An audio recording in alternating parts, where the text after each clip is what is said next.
Hello, travelers and tourists. My name is Mark, and I am the local disaster tour guide. That's right, I am a storyteller who is not even trying to contain the fanboy excitement this evening. Tonight is a very special night because we're going to be talking about the Battlezoo Bestiary, which is kickstarting on August 31st.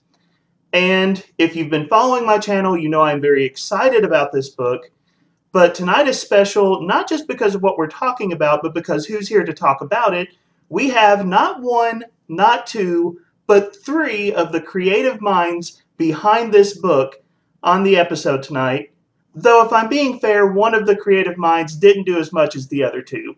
So, let's get to our two special guests this evening, starting with Stephen. Would you like to introduce yourself? Sure. I am Stephen Glicker from Roll for Combat.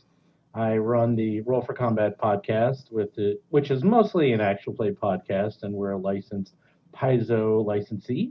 And we have been running for about 4 years podcasts in the Starfinder universe and the Pathfinder universe.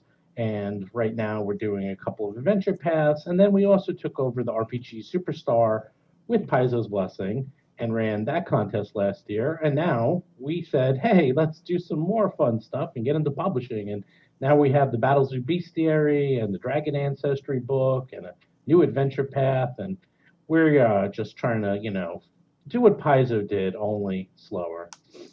All right.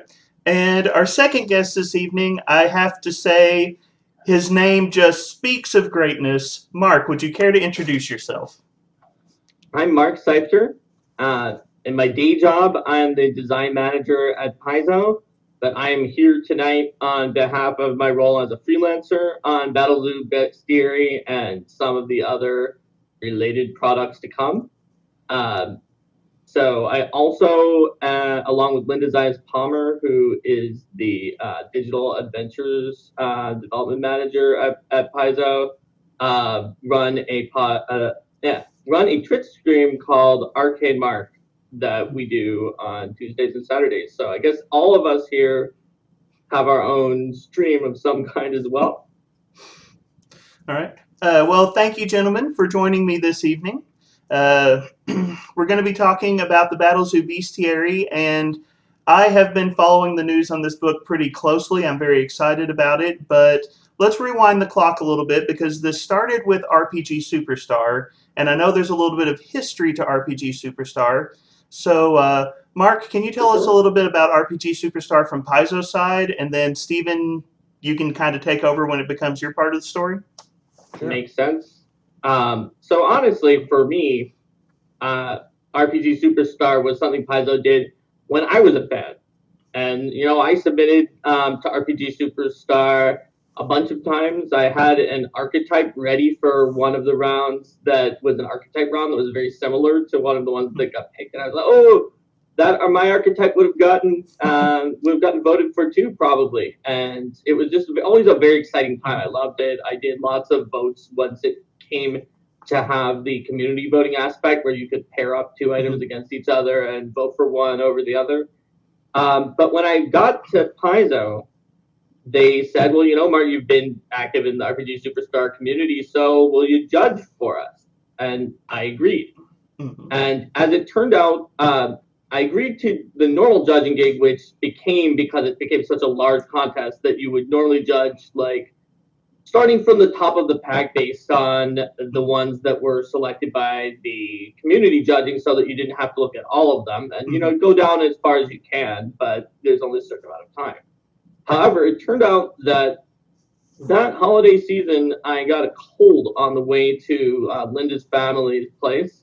And they have a family policy that you get quarantined into a room alone during the holidays if you have a cold, so you don't get anybody else sick. And so I wound up kind of alone in the room with my computer with all the entries. So I read them all. And I got in, the community picked, some really, really good ones, almost for the most part. There were, 3 that were a little bit farther down. So I told the other judges, I was like, if you could do me a favor, look as many as you can. Look at these 3 just in case, because I like them too. And one of them won in the end, the entire thing. So I was very happy that there was something very good that came out of that whole story. But another thing I learned going through it, and with and Casey Stevens at the head of RPG Superstar that year, is this is a lot of work, just a ton. There was a lot of work from the contestants round after round. There's a lot of work from the judges. There's a lot of work from the fans doing that fan voting. It was like I had done fan voting. I knew if you could go really a lot into that. And ultimately, they had one person advance. One person got to write an adventure, which kind of is not the same thing as the things that they had shown off their skills for up until that point. And everybody else, they might have a better shot at getting into the industry now because they've been seen, but they ultimately were not guaranteed an adventure. So like it had a high cost. It didn't necessarily get as many people in. And eventually Paizo reached the point where it was just like, this is really, it's taking a lot to do it, and was not going to hold it. And that's where Stephen comes in, because he loved that contest too. Yeah, everyone loves the contest. I would be going to pretty much every single Paizo talk. I go to Gen Con and PaizoCon, and at all the Gen Con talks, you would hear at least once or twice a day at a couple of talks, people asking, when are you bringing back the RPG Superstar contest? And it was just like constant. So I was like, oh my God, people really want this. And their answer was always like, like they weren't going to do it. And then once I became a partner with Paizo, I saw Eric Mona at PAX Unplugged in 2019, and I came up to him and said, hey, if you're not doing anything with RPG Superstar, I'd be happy to take it over. And I explained to him my concept of, trying to automate it, because I actually talked to Owen Casey Stevens, who ran it for so many years. And he told me all the problems with it in terms of how much time it took and how they had over 1,000 entries and it was very time intensive and all that. But I build websites for a living, and I'm all about automation. That's like my specialty. So I'm like, well, if anyone can do it, I can. So I'll figure out a way to automate this thing and make it really fast and efficient. And, Eric thought it was a great idea because they pretty much didn't think they were going to be using it anymore. So, we worked it all out, and then we built a website, and it allowed you to build monsters. And we were talking a lot about this, and, some things don't affect everyone, like, for example, items or archetypes or even adventures for that matter. But the one thing that everyone is affected by is monsters. Doesn't matter who you are, whether you're a player or a GM. And that's, no surprise why bestiaries sell really well, because everyone can buy them, as opposed to like a player's guide. Say 4/5 of the people will buy it, and then the GM guide, like 1/5 of the people might buy it, because not everyone does that. But everyone likes beasts, and everyone likes monsters. So, we figured we'd do monsters. And also, whenever you break into the industry, the first thing you're always usually given is a monster. And monsters are actually very, very, very hard to do well, because they're very easy to come up with concepts, but to execute, it requires a large skill set, and it requires you to figure out how to execute your vision in 500 to 600 words. You have to balance it. You have to get the numbers right. You have to get the abilities right. You have to word it correctly. You have to put them in the right order. I mean, there's like a lot of these little things you don't think about, but trust me, it makes a big deal. So we had, multiple rounds. We had first private round where people could submit monsters, and then we had professional judges. People, half of them were from Paizo, and others were just people in the industry, including Owen Casey Stevens, who judged all the monsters. We had it all automated, all anonymous. After that, we scoped it down to 101, because we didn't want to just have one winner. So we had 101 winners ranked from grand prize to platinum to gold to silver to bronze. And then after we got down to 101, we had public voting. And then people can just go in and vote. It actually was the same categories, and it was completely random in the sense that everything was anonymous and no one could see anyone's votes. I couldn't even see, no one could. And then afterwards, we would use a mathematical ranking system that would take out big averages and big swings and sort of normalize them. And so we figured out this method, and then we went through them, and that was pretty much it. And then it's like the winners were selected. We published the winners on, you can still see them on rpgsuperstar.com. And then it got crazy, because then we're like, okay, there's the winners. And then we're like, okay, Well, first it was going to start out as a PDF, and we'll just do like a little PDF. But then we're like, well, we need to do a book, and it has to be at least 160 pages. That's what Eric told me. He helped a lot on this, and he's like, got to be 160 pages. And even if you got all the monsters in there, it's not going to equal 160 pages. So we need to fill it out. And then that's where I came to Mark, and I've been thinking about, my big thing is adding monsters and making them more part of the game, because monsters are pretty much the unsung hero of every role-playing game or every single game in general. I mean, if you're a GM, you play the monster. In fact, I only GM. I almost never play a player. So to me, the monsters are very important because that's what I play. Everyone's like, oh, what are you? Like, I'm a monk, or I'm a fighter, or I'm a wizard. Like, well, I'm a monster. That's what I am. So I play all the monsters, and monsters are important to me. So I want to see good monsters and have fun with them. And also, when the monster dies, their story is over, and the average monster only lasts like 3 to 5 rounds. So you got to do more with them. We got to do more with monsters. So that's where I approached Mark and said, we're going to come up with this monster part system where you're going to take monsters, they're going to replace the inventory system and the gold system, and then you're going to use the monster parts to make actual, items. And this has been around. Monster Hunter does it. Kingdom Death Monster does it. It's not uncommon. But our system was designed in such a way that, a lot of these people, they designed in such a way that in Monster Kingdom Monster Death and in Monster Hunter, you kill a specific monster for specific gear. In our system, which we'll get into, Mark designed it in such a way that any monster can be made into anything. So you can kill a gibbering mouther and turn that into a weapon. Or, well, actually, you can't turn it into armor. You can turn it into almost anything. Let's take a better example. Has a few rules to make it fit the narrative, but it's so broad that you can use almost any monster for a huge variety of items. So that way it's future-proof for any new monster that ever comes out, for any new item that ever comes out. Yeah, like you can't use go ahead. for armor. Like that's one of the rules. Like you need to actually have something to make armor out of. But otherwise, it's pretty open. Like you can just make weapons, items, magic items, armor, shields from your monsters, and then you're carrying the monsters with you forever. And on top of that, we added new archetypes that use monsters and their powers and steal them, and then add them to you, so you are imbued with monsters. Basically, it is a celebration of monsters. That will be the new tagline. Now I think about it. Battlezoo Bestiary, the celebration of monsters. I like it. So there you go.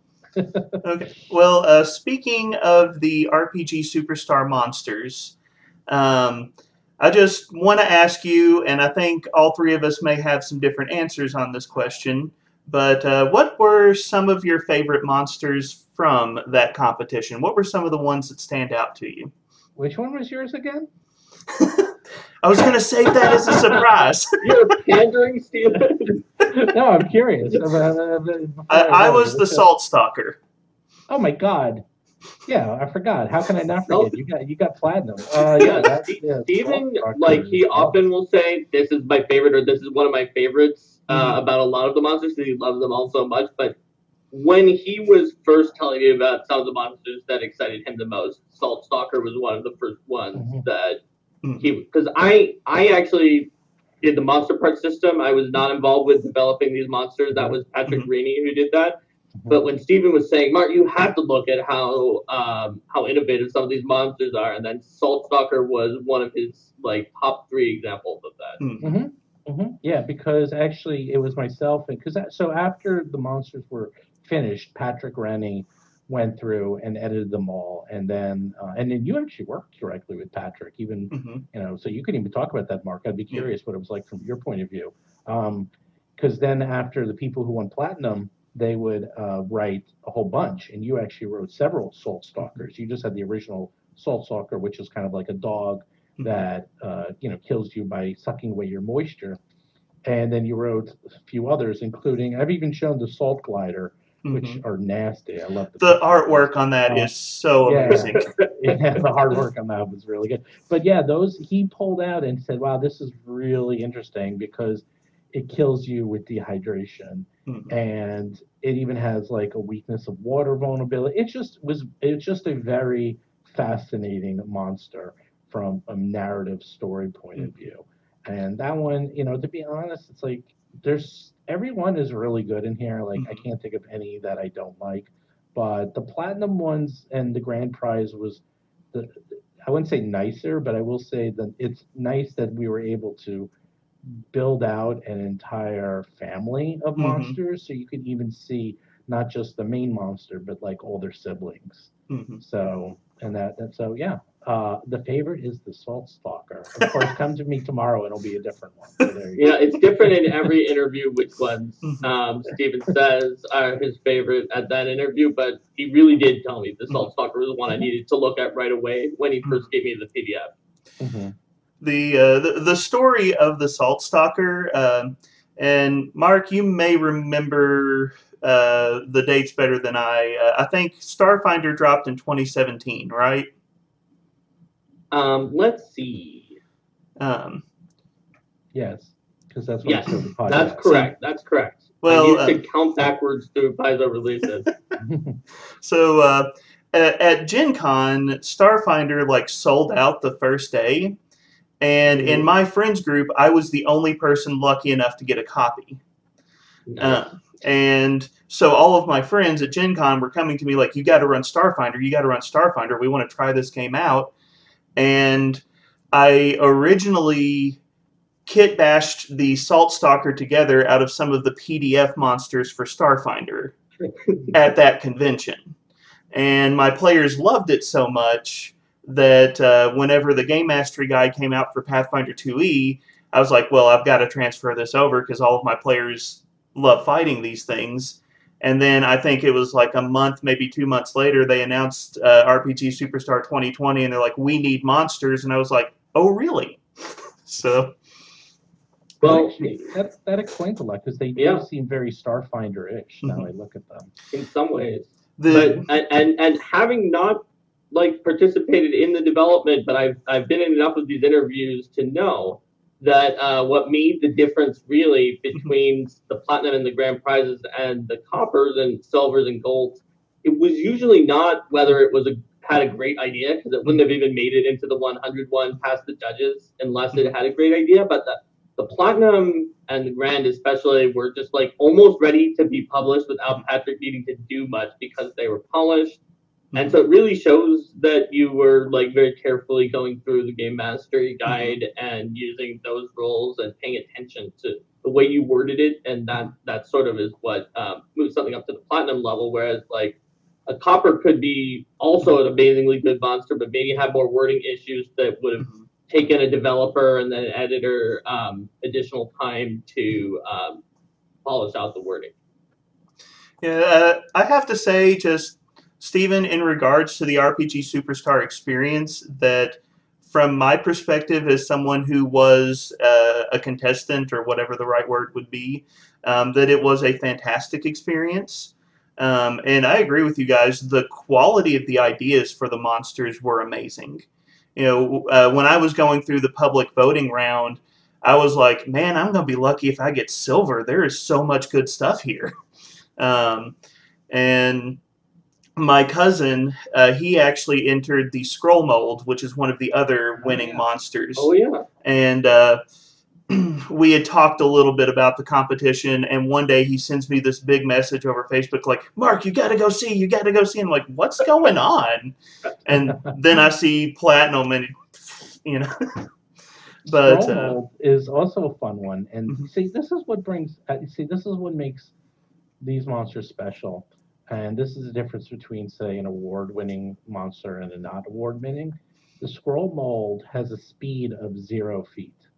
And you're like, what? Did I misread that? It's like, yes, it literally has a speed of 0 feet, but it has the ability to cast Long Strider on itself when detected, because they're molds that sort of come to life on magic treatises and tomes that have been, laying around way too long. They literally form life, and the mold eats the magic and comes alive. And but there's a difference between having a 0 speed and not having the speed at all. So when you have 0, you can add to it. If you don't have the speed, you can't. Right. So they just can't do anything. They just sit around, and they also have motion sense, no vision. It's literally just mold.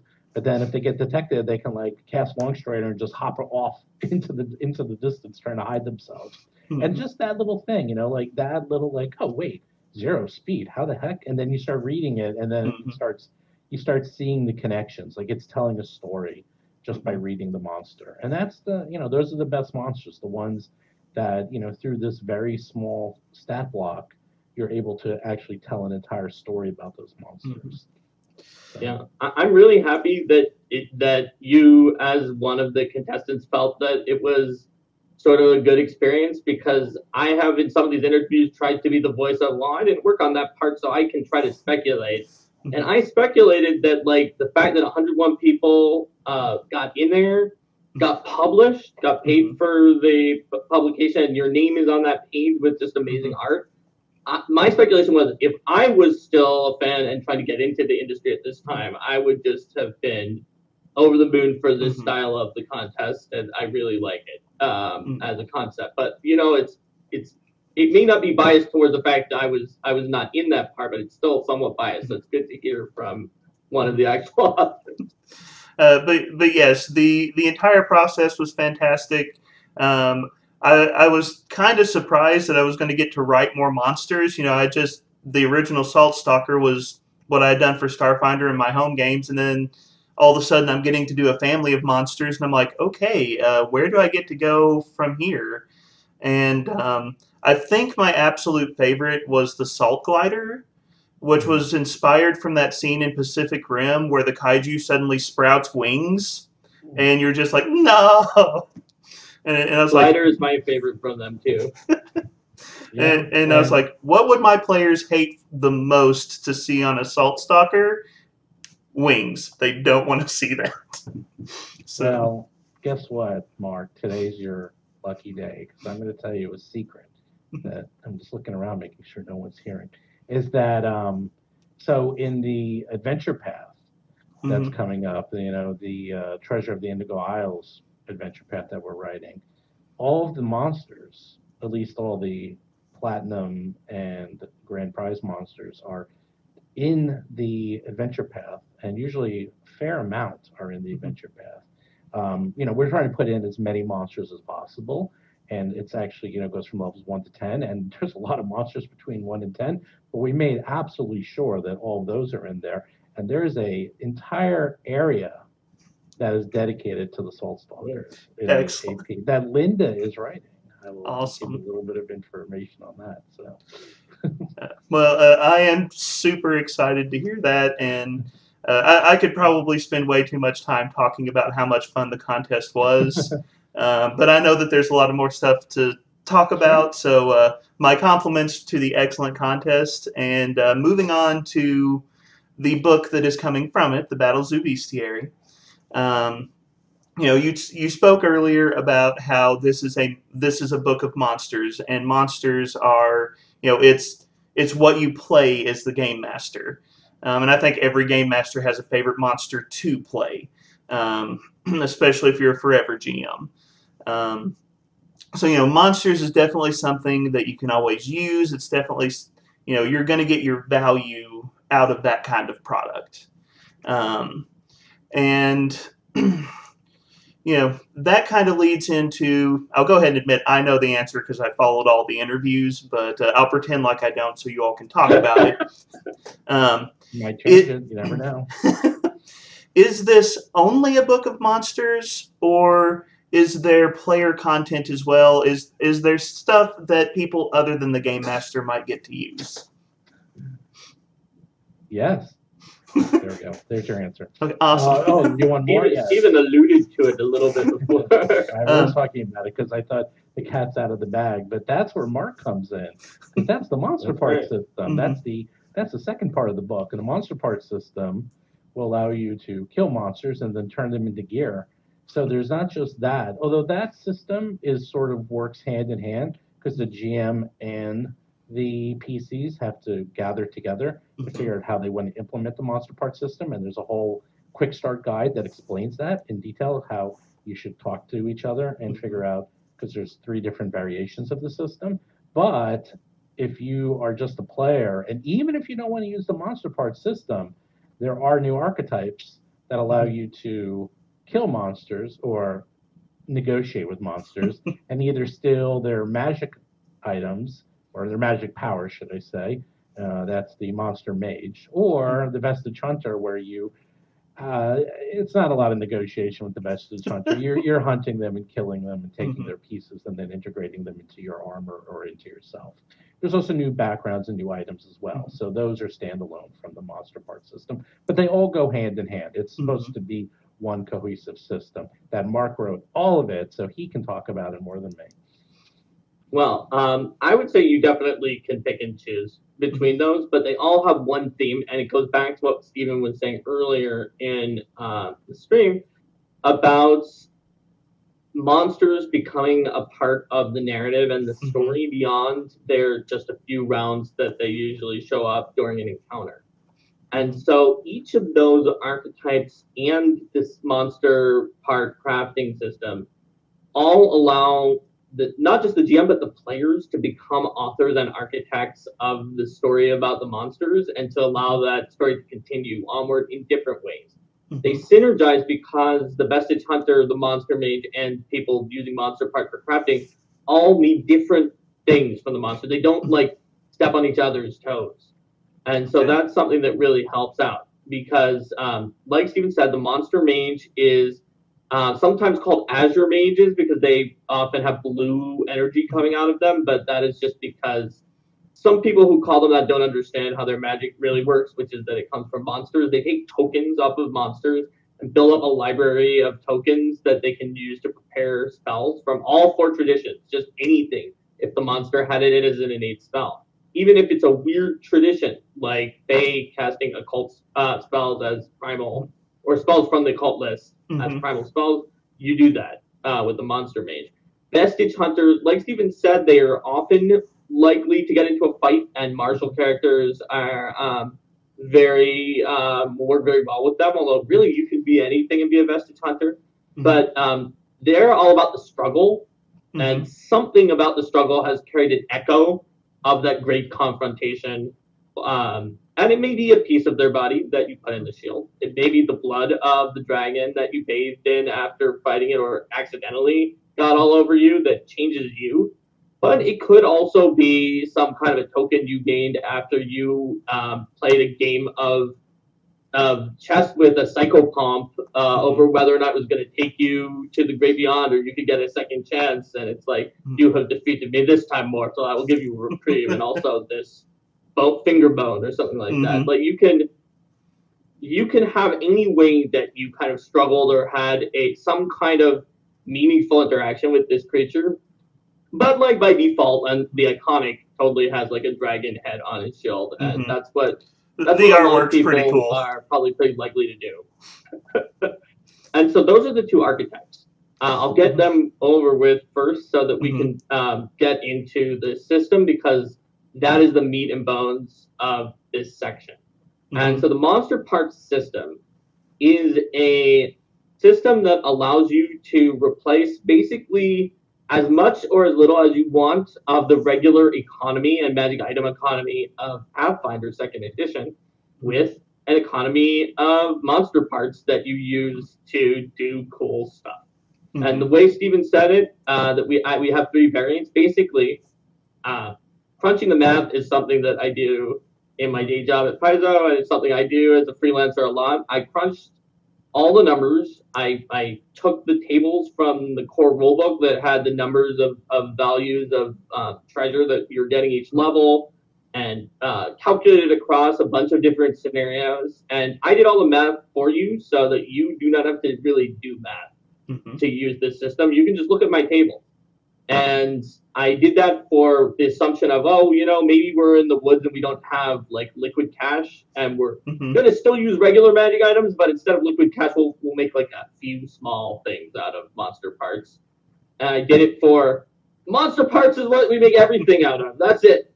We're done. Everything is out of monster parts. And then in between, where it's like, well, you know, about half of stuff is using the regular rules and about half of it's monster parts. Probably the best one for like variety because you get a lot of everything, but it is not as the other two are dirt simple to put into a published adventure because you either toss out the gold and put in monster parts or you toss it all out and put in monster parts. That one you do have to make decisions where it's like, okay, well, which of these items to keep, which to turn into monster parts. But either way, I tell you exactly how many parts you need per level to get it exactly right. And then, because we're all busy and we don't always have time to plan per level, or it's a sandbox, I did the math to give you a quick and dirty, usually about right, of just like, so you just overcame a level 5 monster. Maybe you made friends with it, maybe you killed it. How much should this give in all 3 of the situations? So that you can just read it off the line and not have to do any math. Now, it's still suggested that after the course of a whole level, you look back and be like, you know, that entire level was composed of severe encounters with one solitary enemy. Maybe that might have skewed the treasure a little bit compared to the expectations that it was a mix. So, and it'll skew it a little, but it's going to be really close if you use a mix of encounters to exactly be technically accurate, correct. And it's not going to throw you off. Super easy without doing a lot of math. So that's basically what it is. You use the parts to level up your items. Like you level up yourself with XP. And you can level up the items by refining them. That's the verb I just said to use for that. That just makes them better at their core competency, giving things like +1 in striking to a weapon, for example, or more hardness and hit points to a shield. But then you can imbue special magic properties in your items. And that gives them an additional power. Not just for weapons and armors, which used to have, you know, they have runes in the magic system and they can be imbued now, but any of your items can be imbued, just maybe not quite as much as the weapon and armor can. And so you use your parts to level up the base properties by refining and to level up the imbued properties by imbuing. And that's how the player seize control of the narrative and just decide what they want to do. And that's sort of it. I have a lot of variants for like, what if you use automatic progression? What if you use relics? I've thought through a lot of possibilities with the different variant subsystems and different things that people might want to do. And I try to provide like pragmatic design advice from the perspective of, hey, I'll let you on a secret. This is how I did this. This is what you might want to do for your group. Make it right for you. I can tell you that several people in my group are excited for this monster parts system. I actually have one friend who has told me, you all should send me a review copy entirely because he just wants me to review it and not because he needs it for his new character in my new campaign. Hey, is this Matt who's gonna play a dragon? No, that's my friend Luke. Matt will enjoy a later portion of this interview. So you've got Matthew, Mark, and Luke. Do you have John? Not anymore. We haven't had all 4 in the same campaign. So. Okay, fair enough. But yes, my players absolutely love tearing apart monsters after a battle and taking trophies of some kind. You know, like whether it's, you know, I want to take the dragon scales and make my own suit of armor, or you know, some of the old classic things you might see of like a bearskin cloak and hood or something like that. Like my players love that stuff, and I cannot think of a single campaign I have ever run where I haven't had a player say something to the effect of, ooh, can I use some monster parts to do this?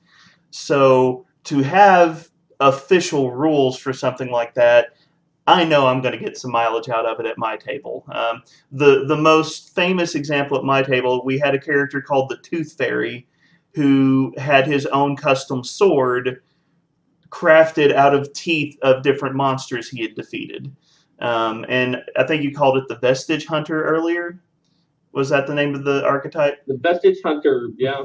When you were talking about that, I was just seeing his character the entire time, because that was very much his approach to that campaign. So hey, your guy's character is one of the examples of crafting. I'm pretty sure that the example I gave of something is like, we just defeated a T-Rex. Let's turn the T-Rex's tooth into a sword, a long sword, and then later they defeated magma scorpions or something, and added fire to it. That's like the example that was given of refining and then imbuing a weapon that's in the text. So absolutely, not only can you do that, it's such a supported idea. Seeing the examples. Now, I've seen a couple of the other interviews. From what I understand, this crafting system is pretty broad, so you can do not just weapons and armor, but things like modifying your perception and your skills and stuff like that as well. Yep, and shields. Those are the 5 that are like super supported, and every time you level it up like a few times, you'll get unlock some new cool thing, and you'll be, whoa, look, I just got my ice sword is now making them lose movement speed or something. You can also just kind of make other items that aren't those things with the first step of refinement, which is just like pay the part cost and get the base item. So that's like the dirt easy first step where it's like, okay, so what about item X? Pay the part cost and get the base item.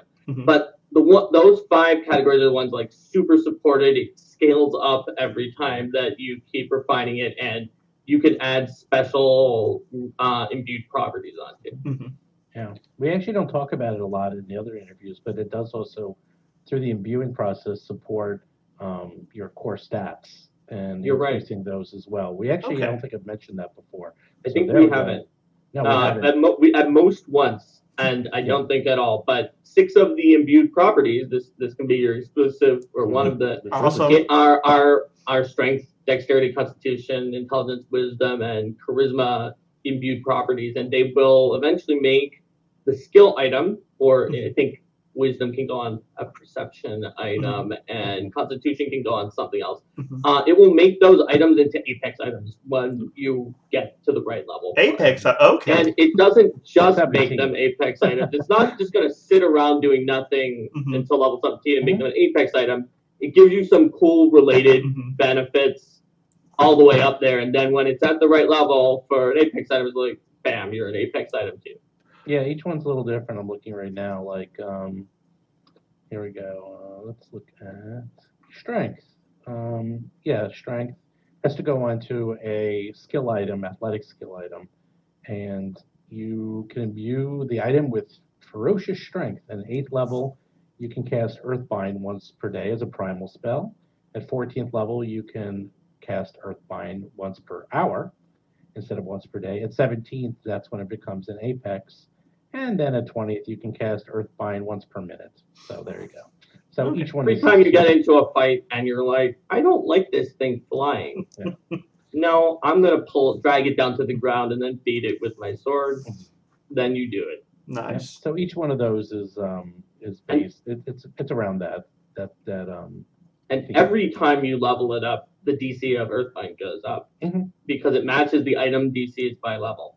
So, like, if you're wondering, oh, is that level 20 Earthbind going to actually stick? Like, what's the DC of it? It is a very high DC.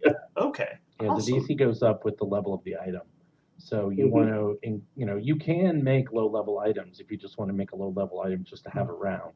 But your main items, they're your core items that you want to, have high DCs and you want to continue to level up and then continue to imbue, you want to, continuously invest in, and they go up with you. They will, the DC of the item is based on the item level. So if you're like level, 15 character and you have an item that's lower than you, like level 5, the DC is going to be pretty low. But you bring it up to level 10 or up to 15, then it's as high as you are. And then suddenly that very item that casts spells, because a lot of items cast spells or have special abilities, it becomes pretty powerful and it scales with you. It might have a higher DC than your class DC, to be honest. Like, unless you are an optimized spellcaster, then it's going to be about equal to you. But if you aren't, and you get it all the way up, it's going to be a pretty good DC. It's the one in the Game Mastery Guide for building items. Okay. So the next thing I wanted to talk about, and we kind of mentioned it a second ago, is that there's going to be some player options in terms of like things that players can potentially roll up.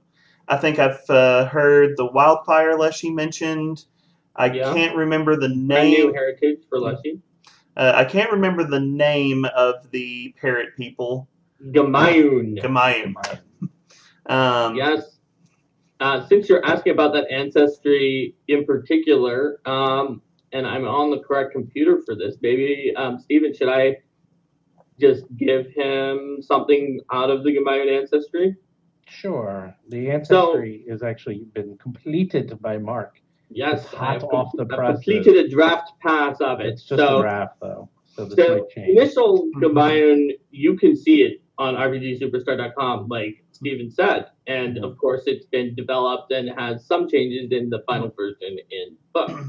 But for the ancestry, I really wanted to build on it, and for those of you who have not taken a look at it, the idea of the Gamayun ancestry is Gamayans are not just parents, but they have this deep connection because they had this like patron goddess of art and like love, and they were living in harmony, and then demons kind of corrupted them to the brink of them almost like going down to the abyss and becoming a new type of demon. They were that close, and then they were redeemed, just almost at the last second.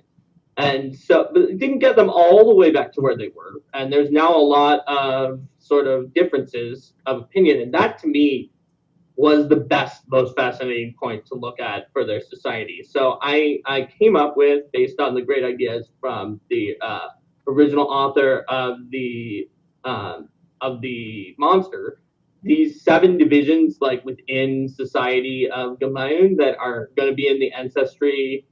There's Chronicle Reclaimers who want to like find their history, which got lost during the time that they were almost demons and destroyed like kind of the history that was in there. Demon Hunters who hate demons and want to hunt down demons. Edgewalkers who are kind of like on the fence between 2 competing things. They may be exact opposites, but maybe they aren't. Because there's this song of emotions that connects Gamayuns, and for an Edgewalker, they're always close between those. Irish Celebrants are ones who kind of like really want to go back towards their patron and are very thankful for like getting redeemed. Sin Seekers are like evil Gamayans who want the demons to succeed and just do the thing they almost did. And then Song Sieges kind of want to study the song that is between Gamayuns and maybe control it to stop bad things from happening. And Whimsy Dancers are just like, whoa, let's just do our own thing. We're chaotic neutral. And so each of those has a write-up, and they each have like heritages that are common among those divisions. Plus the Ganzi, Aasimar, and Tiefling versatile heritages are considered common for if you are playing a Gamayun, which is not itself common. But if you are, because of that fact that they've like been, you know, directly redeemed and connected to that, they've been like corrupted by demons directly, and they have this very chaotic thing that's now put them at chaotic neutral. They just have a fair number that are those 3 types of plain touch that are common enough that once you're a Gamayun, those are just common heritages for you.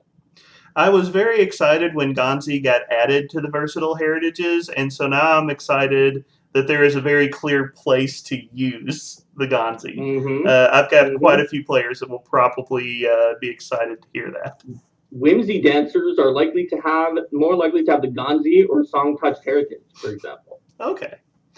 And the other ancestry option that my friend Matt wants me to pick your brains about is the Dragon Ancestries. Not half dragons, I understand. Not dragonkin. Not even kobolds with a really impressive costume. As I understand, proper dragons as player characters. That's right. And this is like Gamayans. You could see how it was like directly connected to Battlezoo Bestiary and Indigo Isles. This is perhaps the least connected to any of the other products that we're putting out, and it's a passion project idea of mine that, you know, like maybe a few months after Pathfinder 2nd Edition came out, I was just at home at one night and I was just like, I want to do dragons. I just want to do them. But I I never thought that I necessarily could, because there's a lot more that goes into it than just the idea. There has to be like a product and layout and art, and art's expensive. But when I was talking to Stephen about what we were going to do next after the monster part system, and I was like, well, I really want to do dragons. He was like, no, why not? We'll put it in the Kickstarter. We'll start with a few, and we can have stretch goals for more dragons. And last I heard, Stephen is now saying that he's definitely going to have me do all 39 dragons, regardless of stretch goals. So I'm very happy to hear that, because the more dragons, the merrier for certain. But it's exciting because, yeah, it's just something that I've just really, really wanted to do and haven't been able to just get it all coming together, and now it has. So you play a dragon, and I have not written it yet, but I have extensive pre-writing notes for how to make that work mechanically. And so I'll give that to you so that you can be sure to tell your friend Matt, which is basically most ancestries are designed in a very particular way. And that's because when you have an elf sit down at your table, you want the elf fighter and the elf ranger to feel pretty different, like they are fighters and rangers. Otherwise, it actually can get boring fast. It's like, well, there was this powerful elf ancestry feat called elf archery that is so good that just regardless of what martial class you're playing, you're going to use the elf archery 2-action ability every round. And it's like, wow, an elf fighter and an elf ranger and an elf rogue, and they all seem the same to me. That's not great. So ancestry feats are kind of designed in a way to not do that. They're designed to do something cool that makes you feel elfy, but get out of your way of your class so that your class can still carry weight and not get samey on the ancestry. Well, but dragons are a little different. So dragons are going to give you the option to do that thing that I said that you don't want to do with elves. So not only are you going to be able to spend your ancestry feats, but that's the thing I came up with that night, maybe it was October of the release, is like, okay, you're gonna be able to take special archetypes that are just for dragons that let you put your class feats into it. Maybe skill feats. I haven't decided yet, but you can, once you have an archetype, put skill feats into them. But class feats were the main reason that I wanted to do that, and it's because class feats are the things that are supposed to be like, no, this is the main thing you're doing with this character. And so it's more appropriate to put certain defining moves like Draconic Frenzy, the thing that dragons always, the kind of fighty and non-casty dragons have in the bestiary, where they're like, I'll make 2 claws and then 1 tail. Like, that's not really an appropriate ancestry feat. We probably wouldn't make an ancestry feat like that because, well, your monk is now just using that and not any of their monk actions potentially, right? I mean, Flurry of Blows is still really good, so maybe they don't. But with an archetype, that's totally fine because, right? I mean, the dual weapon warrior or mauler, any of the archetypes might have let you spend class feats to do that. So that's that's the vision, is you can drag it as much or as little as you want to get more of the dragon abilities quickly in exchange for fewer like class feats that are not into dragon. And it's to deliver an experience that feels very dragon, but is also balanced enough that your GM will look at this and say that they're going to let you play the dragon, which is another like crucial, important step to it.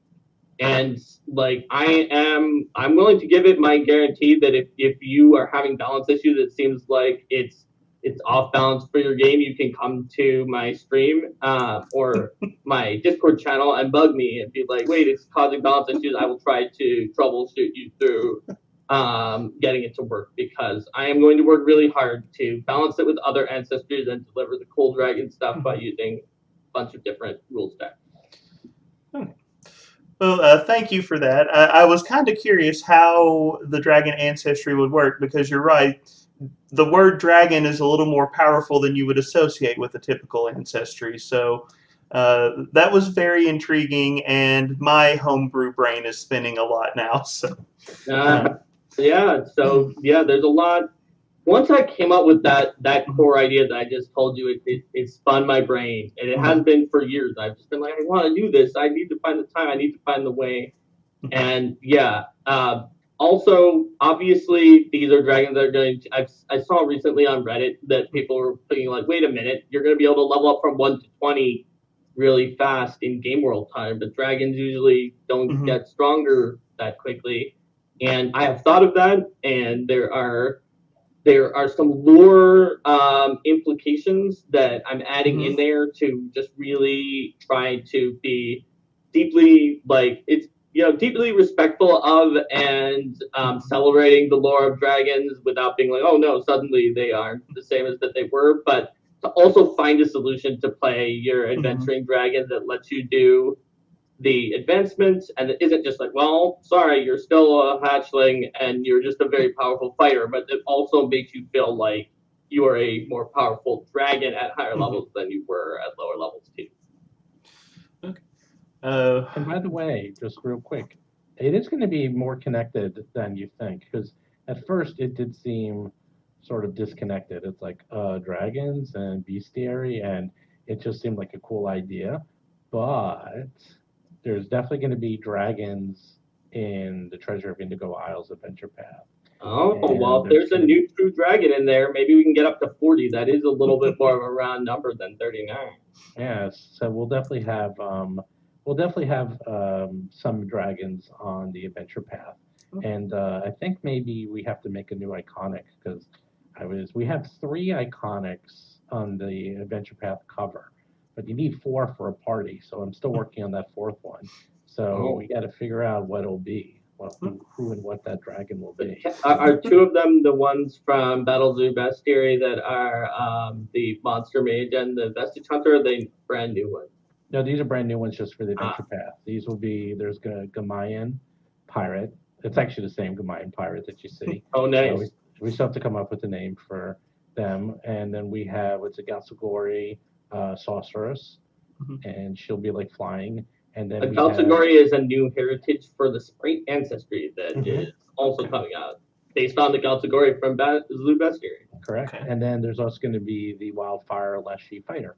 Okay. Who's a whopping 4 feet because they're enormous. That's a super tall fighter, Leshy. Maybe there's a dragon iconic who was resurrected off Kruger's shield and now has a vengeance and vendetta against Kruger. Kruger's, I don't think on the. Maybe it could be like I'm not saying it was actually Kruger. I'm saying it's the dragon that was on the shield for Kruger and it's now come back from the dead to haunt Kruger. So you know how like Dritz always shows up like all over the place. We could just have like Kruger and Zara just show up like, hey, how you doing? You know, just like tourists that came there on vacation to the Indigo Isles. You know. There you go. So speaking of incredible segues to this new adventure path, tell me a little more about the Indigo Isle adventure path.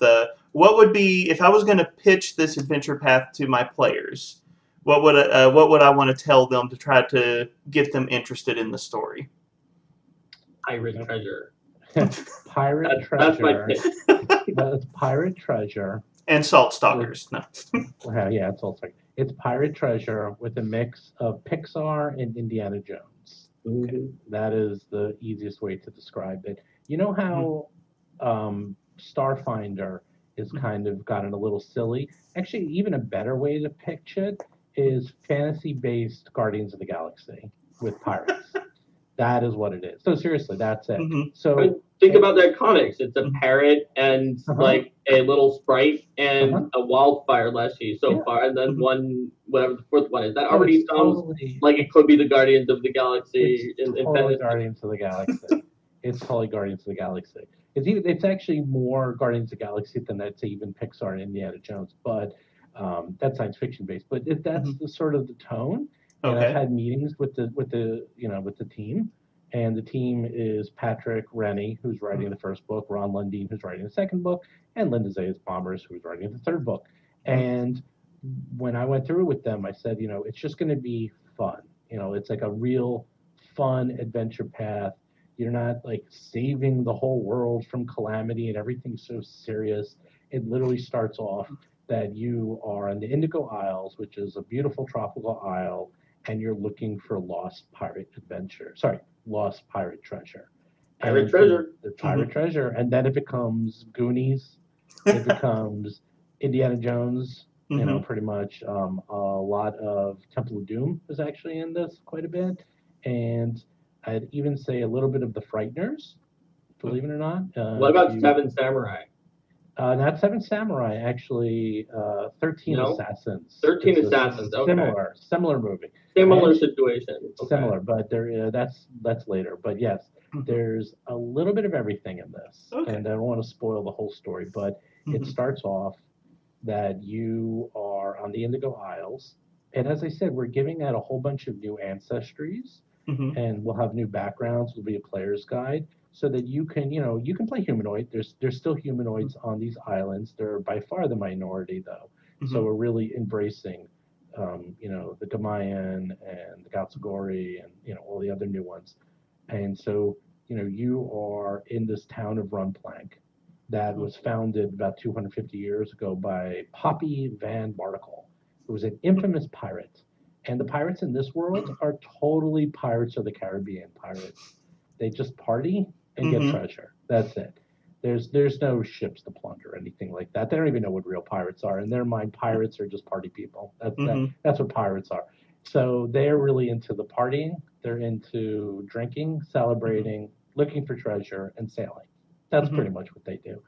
And there's been rumors that her treasure has been lost and somewhere buried on the island somewhere for over 250 years. But no one believes it because you would have found it by now. Until one day when some PCs just happened to find a treasure map and maybe some rumors of maybe there actually is a treasure somewhere on the island. And you have to go find this buried treasure. And then it starts a crazy adventure from there on. So there you go. Okay. Well, that sounds like quite the incredible pitch, and I could definitely see many of the players I've had latching on to. When you said Guardians of the Galaxy, you've probably sold most of my group, and when you said Indiana Jones, you sold the rest of them. Okay. But I remember there's dragons if we still need to sell to Matt, right?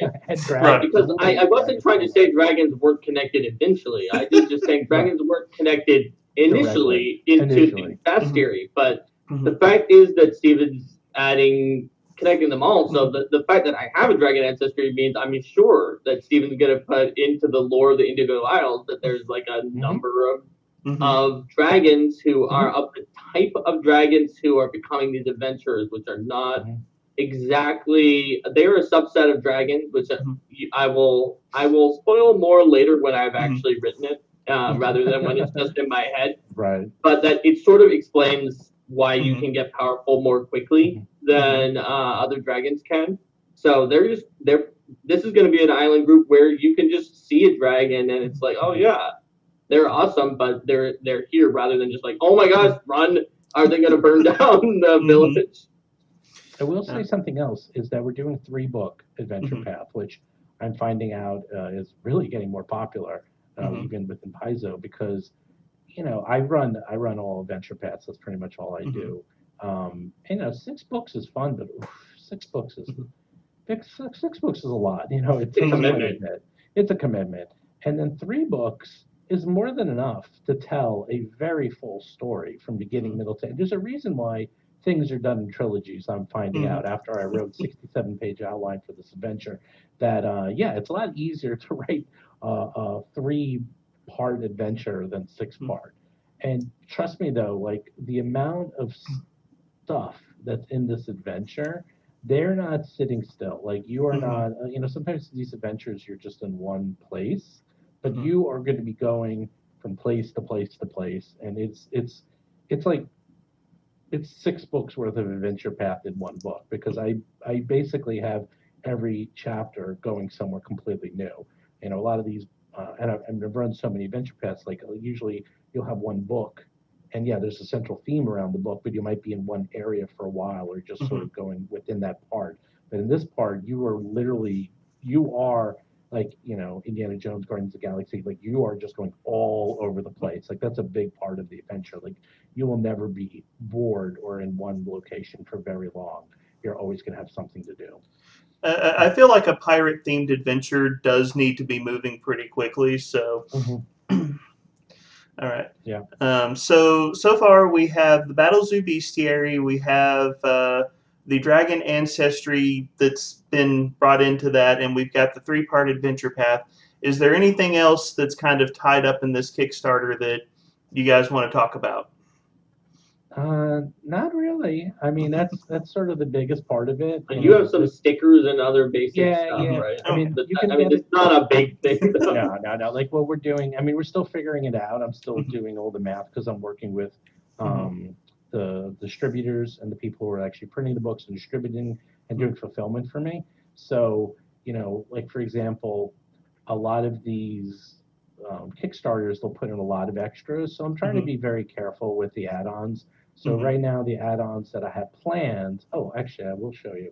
So for anyone who orders in the first 48 hours on August 31st, you go to kickstarter.rollforcombat.com and you can sign up. See, this is the Hunter's Pouch. So it looks like a regular pouch, but then you open it up and it's like, whoop, and it's leather. And then inside is where you have your dice. So you have a little dice here. And you can actually then roll on top of this, like that. As I have dice go all over my floor, but you get the idea. So this is it kind of like a prop of like where you might keep a treasure map to Poppy's treasure inside of like this roll up case? Yeah, it's a case. It's a dice case, a hunter's pouch, if you will. And so this is free. Anyone who orders a physical copy of anything in the first 48 hours will get this completely free. And this is the prototype, and the real one will just have like tastefully like the Battlezoo logo somewhere on it, and maybe like in here or something. But it's real leather too. It's actually really nice. I've never seen these before, and I found the distributor, and I was like, holy crap, this is awesome. I actually like this a lot, and it smells so nice. But yeah, so you get this for free in the first 48 hours, and then, as I said, you can order the PDFs. If you just want PDFs, you can order the physical books. There's going to be a special edition book, and the special edition book has a different cover. It's going to have a bookmark. We're putting gold on the side, which I really like. Sort of that old school feel. New end markers, end pages inside. We're just trying to give as many things as possible to make it a special, unique book. And you can only get it through the Kickstarter. So that's it. And we're looking at pins and stickers right now.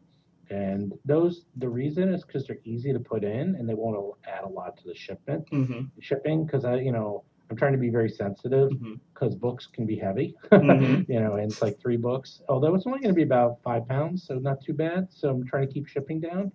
And there is also digital assets, but that doesn't cost anything in shipping. So there'll be digital assets in the Kickstarter where we're going to be giving out all the monsters as digital assets if you order anything. So that way, if you want to put in your own game, I do everything online, so I actually like digital assets. I use them a lot for handouts and stuff.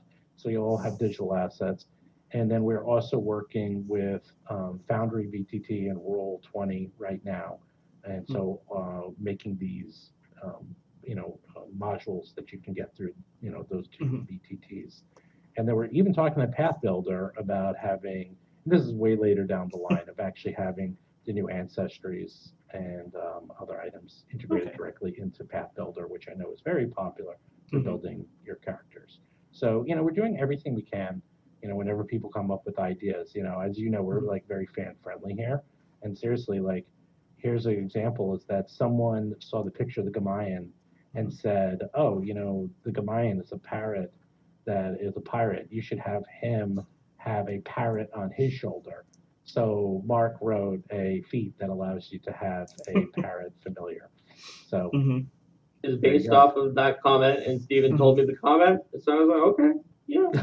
You know what? You can have a parrot familiar. That is a thing we could do for Gamayan. So you have bonded a parrot or other tropical bird as your familiar. You gain a familiar using the rules from Pathfinder Core Rulebook, page 217, and this familiar must be a parrot or other tropical bird. Yeah, awesome. And since not everything's been written, during the Kickstarter, I will be curious. There's a big Reddit stream going on right now about the Dragon Ancestry, and both Mark and I are reading it. And you might indirectly influence how that's built. We do read these, and a good idea is a good idea. So we do take that into account. Okay. So you said that the Kickstarter launches on August 31st, correct? Yes, August 31st at 11 a.m. Eastern, 8 a.m. Pacific, and it'll go, I believe, I think it's October 1st, so that's a Friday. So it'll go Tuesday to Friday, the whole month of September, and the goal is that because it can take a while to get all the books printed up, as soon as the PDFs are ready, we're going to send those out. Okay. So if you order, physical book, you will get a PDF, of course. Or if you just, if you live somewhere in the world where it's really hard to get physical copies of books, right now EU is very hard because of Brexit and stuff, so it's really tough. So as soon as the books are ready, and as soon as you go through BackerKit, we will put them up, and I'm expecting that the Battlezoo Bestiary will be ready this year, pretty soon, like within October, November, safely by November. But it's pretty much ready to go. That one, we actually have been fine-tuning it, and even as of yesterday, I actually, Mark has challenged me that there will be errors in the Battlezoo Bestiary no matter how many times I proofread it. But I found another error, and I did fix it today, Mark, so that's 2 more down. So hopefully, there you go. There you go. I'm sorry because I've been in publishing long enough that even when you have some ridiculously amazing editors, which Paizo has, and way more editing passes overall than a lot of places have, there's going to be something, and you're going to have to fix it. Now, one thing that Battlezoo Bestiary does have, like Stephen says, is he has changed it a lot, like pretty late on to, not huge changes, but made little adjustments when someone finds an error. There's a lot of, there's group playtesting it now. There's review copies that he may have given out and people looking at it and spotting errors. So there are other venues and ways and advantages that you do have on that challenge, Stephen, that I gave. But I'm telling you that no book that has ever been published is without any error. And it's the first thing we have to accept because, Stephen, I can tell from how upset that made you the last time we said it, that you're like me and you could be a little bit of a perfectionist, and that one error will get you down. It will get you down, but don't let it get you down, because you just have to accept that they'll be there and that you'll get it in the next printing or whatever. Well, one of them was a text error, and that one we fixed, but the other one was a leading error. And the leading was incorrect. And that drove me. I actually couldn't believe I missed that one. I guarantee that no one would have caught that one in a million years. But I did. I was like, oh, the leading is wrong. It needs to be half an inch bigger. And then I fixed it. So now I feel better. Well, Stephen, let me just say I have high hopes for this Kickstarter. It is a very auspicious day because August 31st is my birthday. Oh. Happy birthday to you. Oh, it's a birthday present for the Platinum Salt Stalker. Wow, that's a lot. Yeah, that's so much. I don't know how you learned so much about me, but I appreciate the honors you have bestowed. I know, this is crazy. Actually, I can give you an early birthday present because I have a picture of... Oh, you've seen the Salt Stalker. The Salt Stalker sticker, say that 5 times fast, was the first one that we were getting information on because we were trying out different styles, because I have a lot of different artists. And on the Discord channel, I was having people vote on which version they liked the most. And which one did you like? Because we had kind of a more serious look to them, and then we had a very cartoony look. And by a mile, people like the cartoony look quite a bit. Yeah, for stickers, for sure. Yeah. I mean, I have no dog in this fight. I'll do what people... They were all cool. My wife and I disagreed is the main thing I remember. I really liked one and she really liked the other. Oh, which one did you like? The serious one? I think I liked the serious one, and I think she was a fan of the cartoony one, if I remember correctly. Yeah, the cartoony one won by like almost 3-1. So I was actually surprised because I personally thought the more serious one looked, I wouldn't say better, but I would say I just liked it. But for a sticker or a pin, I think Card 51 is the way to go because of the fact that the way that those two items are used, sort of the stylized nature of the cartoonish art is going to make it work better from the distance that you're likely to have for a sticker. Or a Yeah, pin. you're completely right. I mean, here's actually I just uploaded them. You can see the two ones, but you have like the very serious version. That actually looks more. It looks good more for like a sports logo, like if it was like a team name, the Salt Stalkers. The Salt Stalkers. Your fantasy Salt Lake football City name right Salt there. Stalkers. Yeah, there you go. Your fantasy football team can now be the Salt Stalkers. That's actually not a bad name. I think I just came up with the Starfinder plot, anyways. So. Okay. Yeah, August 31st. Just go to Kickstarter, rollforcombat.com. You can sign up now for getting notified on Kickstarter. And again, the Kickstarter is the Battlezoo Bestiary doesn't really need to be Kickstarted. That's all ready to go. It's actually the Dragon book and the Adventure Path, and we wanted to do more with it, and also it's a little harder to get this out into the public because there's no Gen Con. There is Gen Con, but Gen Con's very different this year. It was hard to distribute it, so we figured, believe it or not, Kickstarter would be easier to get it out there and get it to the fans. And it also gave us the excuse to do more books. And if this goes well, then Mark and I have more books planned that will blow this one away. And then we have to do another. RPG Superstar. I don't think we're going to get one done this year, but we can do one 2022 and see how that goes. Awesome. Well, I think we've hit everything that I have in my notes for this, but is there anything else you all wanted to talk about or spoil? You've been very thorough on going through each topic. Yeah. Yeah, you have pretty much you have about as much as you've wrung every ounce of Battlezoo stuff out of our brain that I can think of, because the dragon isn't done and the treasure of the Indigo Isles isn't done, so you know about as much as we do at this point. I can genuinely say that several people in my gaming group have been very excited about the stuff that's coming together from this. I am extremely excited. Not just because my monster is in it, but because of the quality of stuff that I'm seeing come through, and I can tell that this is going to be a fantastic product, and I think it's going to be a good thing for gaming tables all over the place.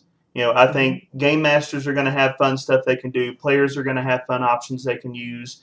There's going to be an adventure that, honestly, it sounds like something if I was going to introduce someone to Pathfinder, Indigo Isles sounds like the kind of thing I would want to pitch to them. Was like, hey, try this game. So I think there is a lot of great stuff here and a lot of stuff to be excited about. Yeah.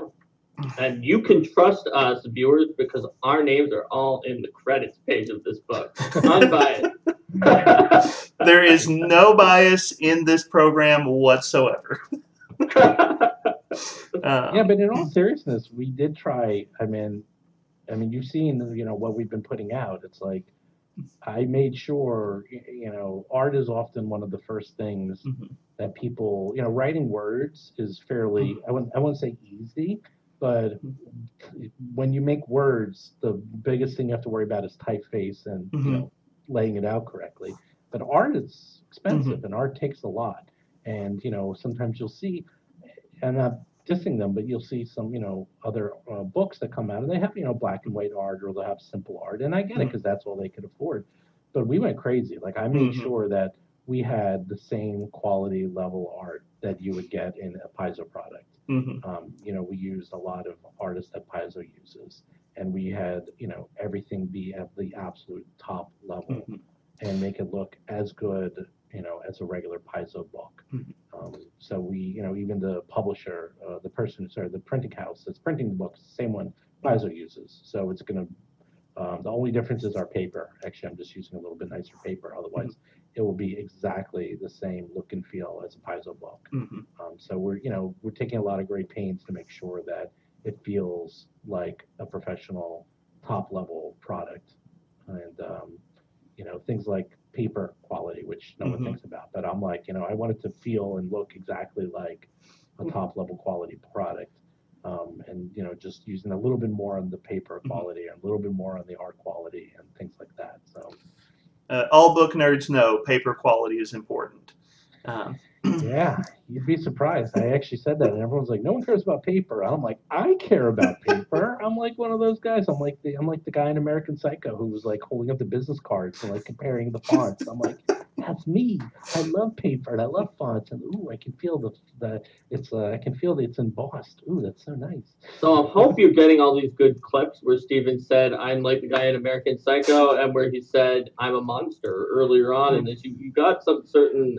I can zoom in and put it in black and white and creepy text underneath. That's fine. That's fine. I love monsters. Yum yum. I will say the artwork is incredible. My family was super excited when you all started sending me the pictures of the Salt Stalker and the other monsters that I did. And like we couldn't share it with anyone, because it wasn't public knowledge yet. And then like the instant that Salt Stalker appeared at Paizo Con, it was on my Facebook page. No, really? Awesome. That's right. And because I gave Eric a whole bunch, and I was like, "Look at this one," and he chose it. So there you go. But when I posted that on my Facebook page, I had several people like, "Mark, did you draw that?" No, that was someone who knows how to draw. I did the background design. He's like, "Yeah, I drew it. I did everything. It's all me." I mean, some people are multi-talented and can do both, or even like all three of the different parts of like designing and also editing and also drawing. But there are very few triple threats. My coworker Logan is one of the triple threats, and he put out his own like indie RPG and did all of the art for it. But wow, yeah, that's just a lot of work.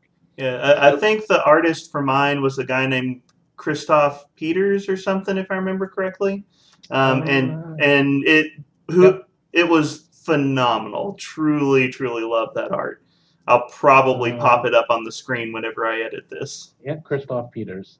Yep, he is actually working on a lot of the new ones as well. I just got artwork from him today, and I think he's worked for Paizo in the past. I don't know, but he is very busy. I gave him a stack about this high of monsters and new artwork to do, and he is just banging them out. So I got him for the rest of the year. So there you go.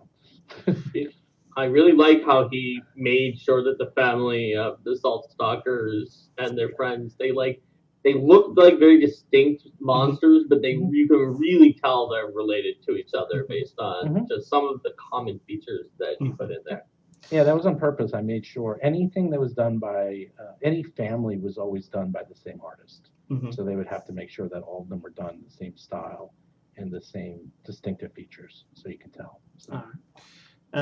Well, I guess to wrap this all up, if people are interested in learning more about the Kickstarter or learning more about you all and the stuff that you do, where can they go? Do you have anything you'd like to plug?